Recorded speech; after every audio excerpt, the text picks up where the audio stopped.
లూకా శుభవార్త 6వ అధ్యాయం 20వ వచనం నుంచి చదువు. అంతటా పారచూచి ఇట్లా నేను బీదలైన మీరు ధన్యులు, దేవుని రాజ్యం మీది. ఇప్పుడు ఆకలి కొనుచున్న మీరు ధన్యులు, మీరు తృప్తిపరచబడదు. ఇప్పుడు ఏడ్చున్న మీరు ధన్యులు, మీరు నవ్వుదురు. బేదలైన మీరు ధన్యులు, దేవుడి రాజ్యం వీళ్ళదంట. ఎలాంటి దేవుడి యేసుప్రభు పిలవంగానే ఇలా శిష్యులు ఏంటంటే సమస్తాన్ని వాళ్ళు విడిచి యేసుప్రభుని అనుసరించడం మొదలుపెట్టారు. వాళ్ళు ఏంటంటే ఈ ఆస్తిపాస్తులు, పేతురు కానీ ఇప్పుడు శిష్యులు ఉన్నారు, వాళ్ళు జాలర్లు. వాళ్ళు ఉన్న ఆస్తిపాస్తులన్నీ కూడా వాటిలన్నింటినీ కూడా పక్కన పెట్టుకున్నారు. వాళ్ళేంటి వాళ్ళ సమయాన్నంతా దేవుడి పనిలో గడపాలని వాళ్ళు నిశ్చయించుకున్నారు. ఇక ఇంట్లో ఇక భార్య బిడ్డలు కానీ ఇంకా అదంతా తర్వాత ఇంకా వాళ్ళు ఏంటంటే ఇక మ్యాక్సిమం ఇక దేవుడి సేవలోనే అలా ముందు సాగిపోయారు. అలా ఏంటంటే ఇక ఆ విధంగా వాళ్ళు సమస్తాన్ని విడిచిపెట్టబట్టి వాళ్ళు ఏంటంటే చాలా పీతలుగా ఉన్నారు భూమి మీద శిష్యులు. సరే, దేవుణ్ణి నమ్ముకుంటే కొంతమంది చెబుతారు, దేవుణ్ణి నమ్ముకుంటే నీకు అది వచ్చిద్ది, ఇది వచ్చిద్ది, నీకు ఆ మేడలు వస్తాయి, ఈ మిద్దులు వస్తాయి అని చెబుతూ ఉంటున్నారు. మరి వీళ్ళకి ఏమొచ్చింది? మరి శిష్యులకి ఏమొచ్చింది? వాళ్ళకి భూమి మీద వాళ్ళన్నీ కూడా ఇచ్చిపెట్టారు పెద్దగా. భూమి మీద ఏంటంటే వీళ్ళు సమస్తాన్ని కూడా పక్కన పెట్టేశారు. అదంతా పౌలు ఏమన్నాడు? పౌలు కూడా ఉన్నవాడేగా, అపోస్తలుడైన పౌలు. అవన్నీ కూడా పక్కకు నెట్టేసి అదంతా కూడా పెంటతో సమానంగా ఎంచుకున్నాడంట. దానికి విలువ పౌలు ఎంతోమందిని నా వల్ల చనిపోయారు, ఎంతోమంది నేను చంపేశాను, కాబట్టి నాకేమైనా పర్లేదు, యేసు ప్రభు నన్ను దర్శించాడు. దమస్కు దగ్గర నన్ను దర్శించాడు యేసు ప్రభు, నాకేమైనా పర్లేదు, ఆయన చిత్తాన్ని చేసి తీరుతా, ఆయన చెప్పినట్టు చేస్తా, ఎక్కడికి వెళ్ళమంటే అక్కడికి వెళ్తాను, ఎంత ఇబ్బంది అయినా సరే సువార్త చేసి యేసు ప్రభు నా పాపాలకి ప్రాయశ్చిత్తం చేసుకుంటాను అన్నట్టుగా, నాలాంటి వాడికి జరగాల్సిందే అన్నట్టుగా యేసు ప్రభు ఎంత పెద్ద పని చెప్పినా సరే దానికి లోపడేవాడు అపోస్తలుడైన పౌలు. ఎంతమంది అధికారుల ముందు చెప్పమన్నా కానీ పౌలు చెప్పేవాడు, ఎన్ని బాధలైనా పడేవాడు వాళ్ళతో. యేసు ప్రభు దేవునికి ఆ విధంగా లోబడేవాడు. అలాంటి విధేయత అనేది మన అందరికీ ఉండాలి. అలాంటి విధేయతే దేవుడు చూసేది. అపోస్తలుడైన పౌలు కూడా పాలు తాగే వ్యక్తులుగా కాకుండా మనం బలమైన ఆహారం తినే వ్యక్తులుగా ఉండాలి అని కోరుకుంటాడు. అపోస్తలుడైన పౌలు కోరుకున్నాడు ఆ రోజులు ఆ సంఘస్థుడు. ఏంటి బలమైన ఆహారం ఏంటంటే దేవుని కోసం ఏదైనా చేయగలిగే అంత సిద్ధపాటు, ఆ మానసిక సిద్ధపాటు, మనసును అలా సిద్ధపరచుకోవాలి. దేవుడి కోసం ఎంతకైనా సరే మనం చేయగలిగేటట్టుగా ప్రాణాలను కూడా దాన్ని ఇష్టపడకూడదు. ప్రాణాలు సైతం ద్వేషించి సమస్తాన్ని తన ప్రాణంతో సైతం ద్వేషించి యేసు ప్రభువుని వెంబడించేవాడు ఆయన శిష్యుడు. అంటే 100 అంతల ఫలం పొందుతారు అలాంటి వ్యక్తులు. సమస్తాన్ని కూడా పక్కన పెట్టుకోవాలి. మనం ఏంటంటే ఇంకా ఆ విధంగా ఉండాలి. దేవుడి కోసం ఏదైనా సరే మనం చేసే అంతగా ఉండాలి.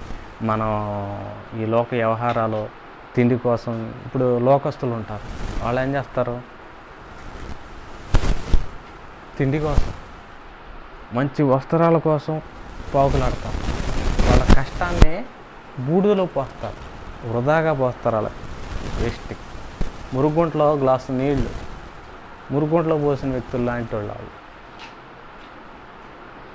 వాళ్ళంటి మంచి బట్టలు వేసుకోవటానికి మంచి సుఖమైన తిండిలు తినటానికి, సుఖంగా బ్రతకటా కోసమే మనుషులు కష్టపడతారు. అవునా కదా? ఏంటంటే అలాంటి జీవితం వద్దు అనుకుంటున్నారు మెచ్యూరిటీ ఉన్నవాళ్ళు. ఇప్పుడు మెచ్యూరిటీ ఉన్నవాళ్ళు ఎవరు? ఇక్కడ మనకు కనబడుతున్నారు. ఇప్పుడు ఆ లిస్టులో శిష్యులు ఉన్నారు. అపోస్తలుడైన పౌలు ముఖ్యంగా, కొత్త నిబంధన అంటే అపోస్తలుడైన పౌలే.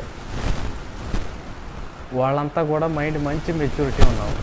మనం మెచ్యూరిటీ లేదు మనకి. ఎందుకంటే మనం లోకానుసారంగానే బ్రతుకుతాం కాబట్టి దాదాపు మన సరైన మెచ్యూరిటీ లేదు. మనలాంటి వాళ్ళు దేవుడు పొగడ్డం. ఇప్పుడు మనుషులు ఏం చేస్తారు? తన స్వార్థ ప్రయోజనాల కోసం మనుషులు ఈ భూమిని నాశనం చేస్తున్నారు అనేది మన HMTV న్యూస్లో కూడా వచ్చింది. జనాలు చాలా గ్లోబల్ వార్మింగ్ పెంచుతున్నారంట, భూ కాలుష్యాన్ని పెంచుతున్నారు.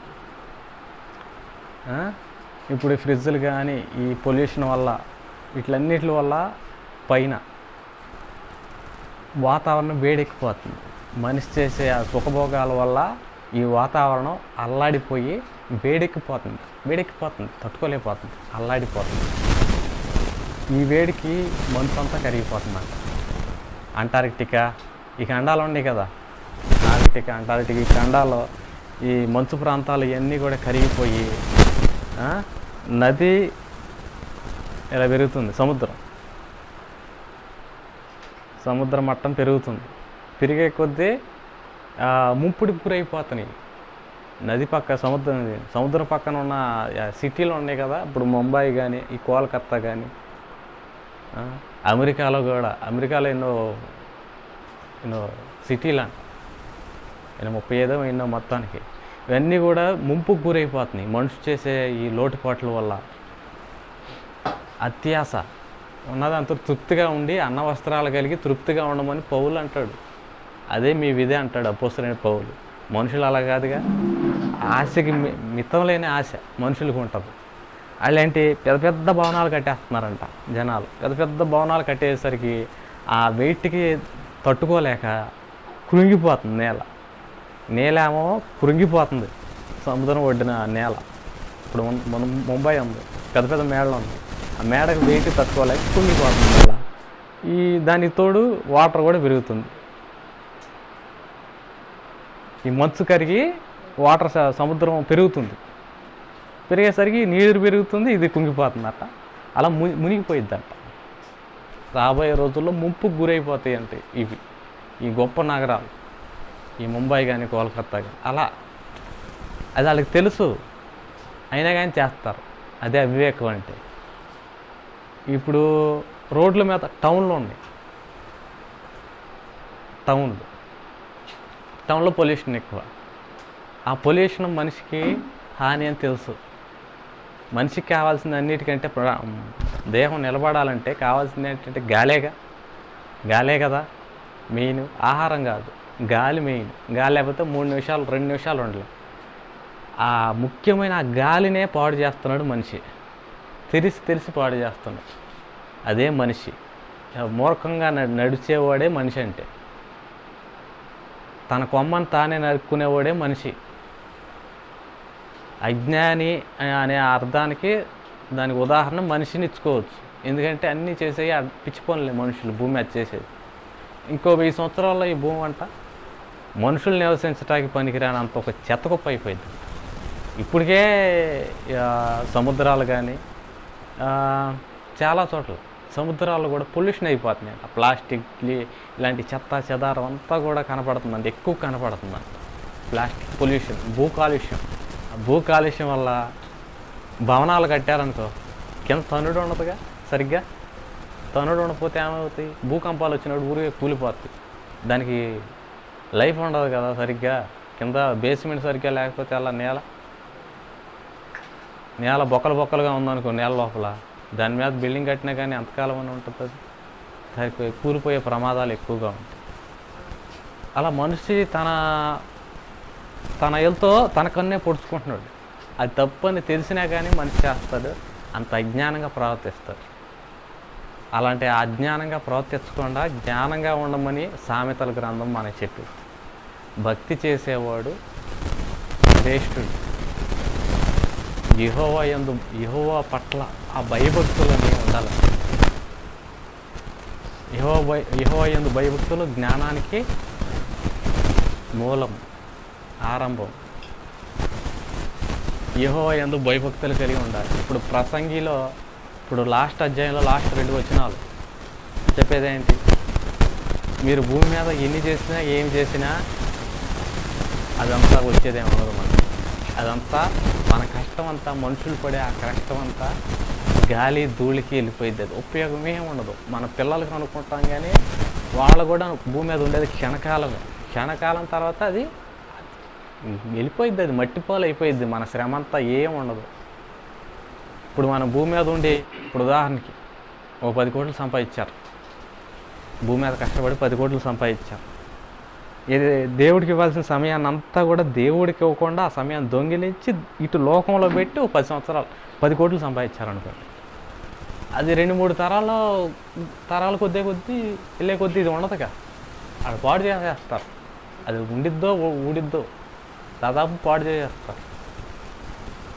డబ్బు ఉంటే దాని విలువ తెలియదు కాబట్టి వాళ్ళు పాడు చేసేస్తారు. ఉపయోగం ఉండదు. అదంతా మనం ఎంత సంపాదించినా కానీ అదంతా గాలి ధూళికే అన్నమాట.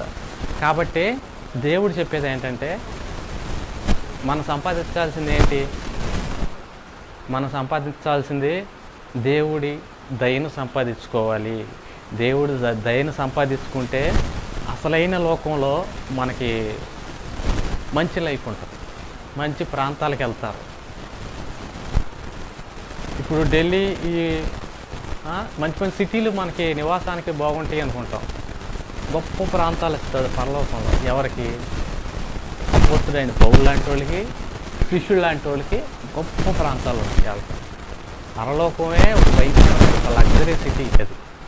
ఈ న్యూయార్క్ నగరాలు కానీ, యునైటెడ్ స్టేట్స్లో ఉన్న ఈ న్యూయార్క్ నగరాలు కానీ, ఇప్పుడు ఈ టెక్సాస్లో ఇలాంటివన్నీ రకరకాలు ఉంటాయి కదా, చాలా సిటీలు. ఆ సిటీలన్నీ కూడా పరలోకాన్ని చూస్తే సిగ్గుపోద్ది. అంత సూపర్ డూపర్ లగ్జరీ సిటీయే పరలోకం అంటే. స్వర్గం ప్రతిదీ బంగారంతో, వజ్రాలతో, ప్యూర్ గోల్డ్, ప్యూర్. ఇక్కడున్న బంగారానికి పరలోకంలో ఉన్న బంగారానికి చాలా తేడా ఉంటుంది.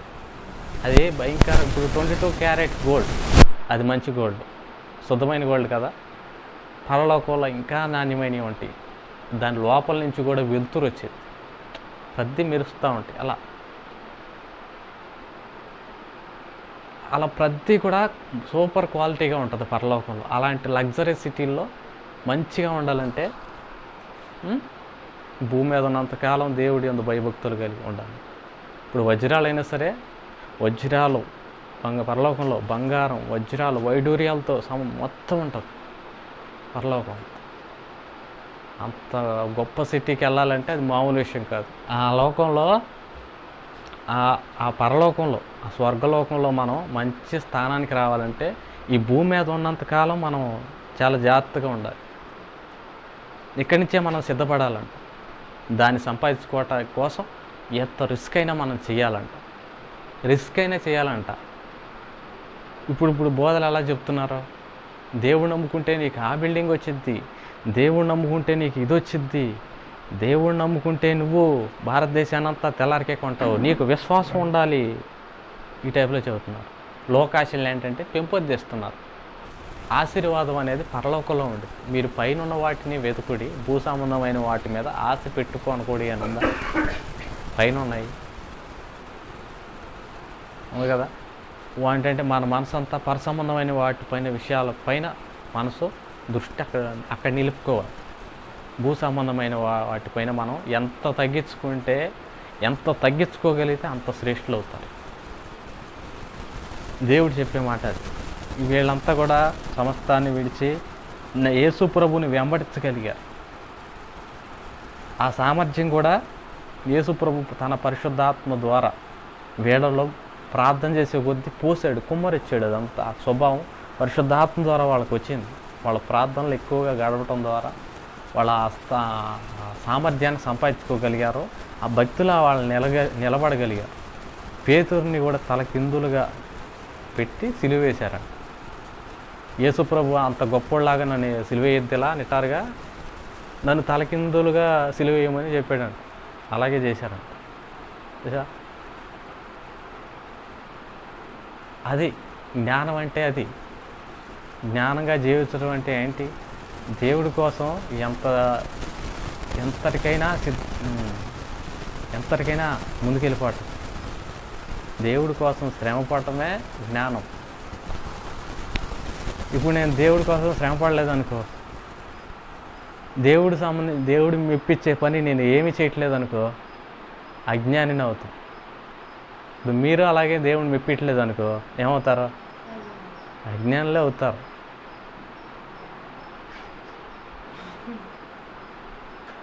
దేవుడిని మెప్పినోడు ప్రతి ఒక్కటి అజ్ఞానే. ఈ భూమి మీద ఉన్నంతకాలం ఇదంతా నిజమైన డ్రామా.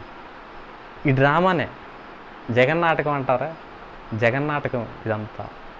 దేవుడిని ఆడించే నాటకమే. కానీ మార్కులు పడతాయి, జాగ్రత్త. మనం చేసే మంచి చెడు అన్నీ కూడా లెక్కలోకి వస్తాయి ఈ నాటకంలో. ఈ శరీరంలో మన ఆత్మను పెట్టి నాటకం ఆడిస్తున్నాడు దేవుడు. కాబట్టి జాగ్రత్తగా ఉండాలి.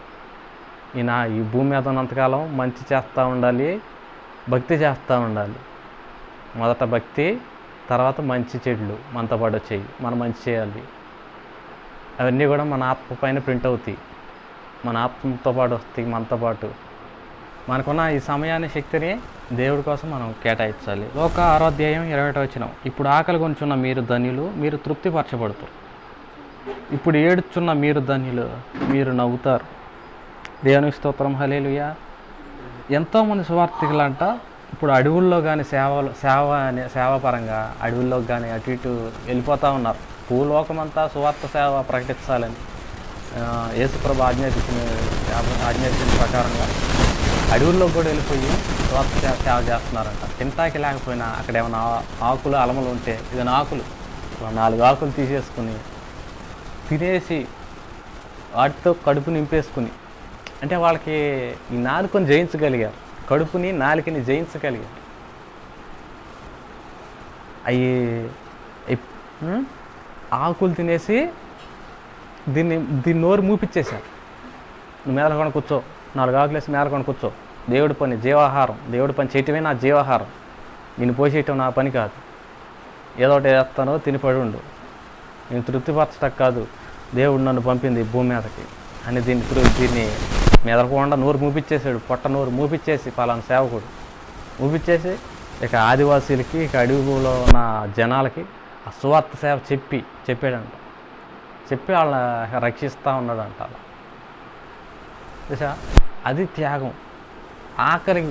ఇప్పుడు ఆకలి అయ్యిద్ది. ఆకలి అయినప్పుడు ఏదో ఒకటి వేసేసి దీన్ని నోరు మూపిచ్చేసి మరి ఆ సువార్త సేవలో ఎంతకైనా సరే దేవుడి కోసం ఎంత త్యాగం చేయటానికైనా వెనకాడలేదు. మరి అలాంటి స్వభావం వాళ్ళకి ఎలా కలిగి వచ్చింది? మనకి అంత ఉంటలేదు కదా, వాళ్ళకి ఎలా వచ్చింది?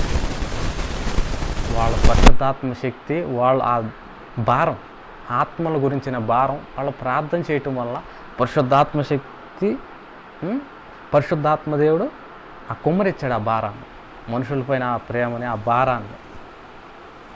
ఒక వ్యక్తి పరలోకం వెళ్ళాలంటే సాధ్యపడదు.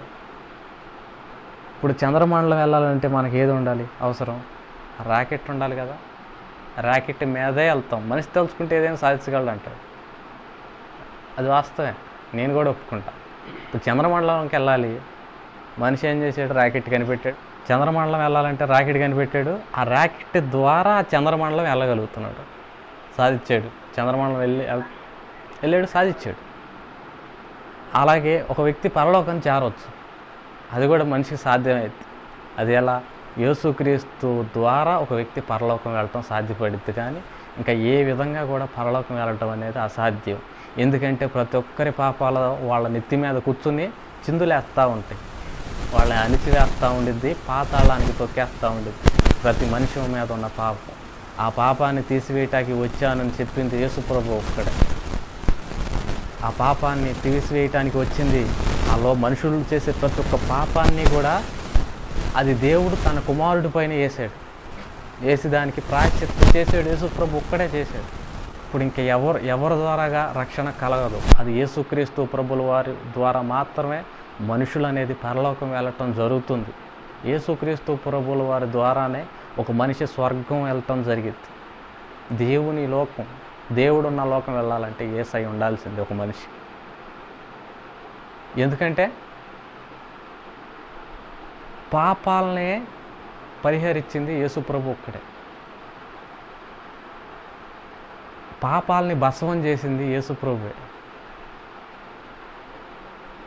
ఒకడు తన పాపాలతో స్వర్గాన్ని చేరలేడు, పరలోకాన్ని. ఇప్పుడు గంగలో మునిగితేనంట మామూలుగా విన్నా, యూట్యూబ్లో ఒకటి విన్నా, గంగలో మునిగితేనంట ఆ గంగ ఆ పాపాలన్నీ భరించలేక నదుల్లోకి వదిలేసిద్దంట. ఆ నదులు ఆ పాప మనుషులు ఆ పాప భారాలు తట్టుకోలేక సముద్రుడికి వదిలేసిద్దంట. ఈ సముద్రుడు ఈ పాప భారాలు భరించలేక మేఘుడు మేఘాల పైన పంపించేసిద్దంట. ఈ మేఘాల మనుషుల పాపాలు భరించలేక తిరిగి మనుషుల మీదే వదిలేసిద్దంట. అంటే ఎవరి పాపాలు వాళ్ళ మీదకే వచ్చి పడతాయి, ఎవరి పాపాలు వాళ్ళ మీదకే వచ్చి పడతాయి. ఎవరి పాపం వాళ్ళు భరించాల్సిందే అని ఆ వీడియోలో చూసా. మనుషులు చేసిన పాపాలు మీరు శిక్ష అనుభవించాల్సిందా పని లేదు. ఇక నుంచి యేసుక్రీస్తుని నమ్ముకొని ఆయన మార్గాల ప్రకారంగా నడుచుకునే వారికి శిక్షా విధి అనేది ఇక ఉండదు. యేసుక్రీస్తు వెల చెల్లించాడు, సిలువలో బలి అయింది యేసు ప్రభు. ఏంటంటే మనుషుల పాపాలు బట్టే యేసు ప్రభు సిలువలో బలి అయింది. తన చేతకాక 3 మేకులు పిక్కోలేక యేసు ప్రభు సిలువలో చనిపోవాలి. ముందు నుంచి చెప్పుకుంటా వచ్చాడు యేసు ప్రభు, నేను చనిపోటాకే వచ్చింది అని అందరితో చెప్పాల. మెయిన్ ఉన్నవాళ్ళు పక్కన వాళ్ళతో చెప్పాడు, మెయిన్ శిష్యులతో వాళ్ళతో చెప్పాడు. కానీ కొందరికి అర్థమైంది, కొందరికి అర్థం కాల. అప్పుడప్పుడు చెప్తా ఉన్నాడు యేసు ప్రభు, కానీ గ్రహించుకోవాలి చాలామంది. మనుషుల పాపాల పరిహరించడం కోసం యేసు ప్రభు శిలువలో మరణించాడు. దేవునికి స్తోత్రం, హల్లెలూయా. మనం అందరం కూడా దేవుడికి మెచ్చేటట్టుగా, దేవుడికి నచ్చేటట్టుగా మన జీవితాలన్నీ కూడా మార్చుకుని పూర్తిగా మారు మనసు పొంది దేవుడిని వెంబడించుతాము గాక. ఆమేన్.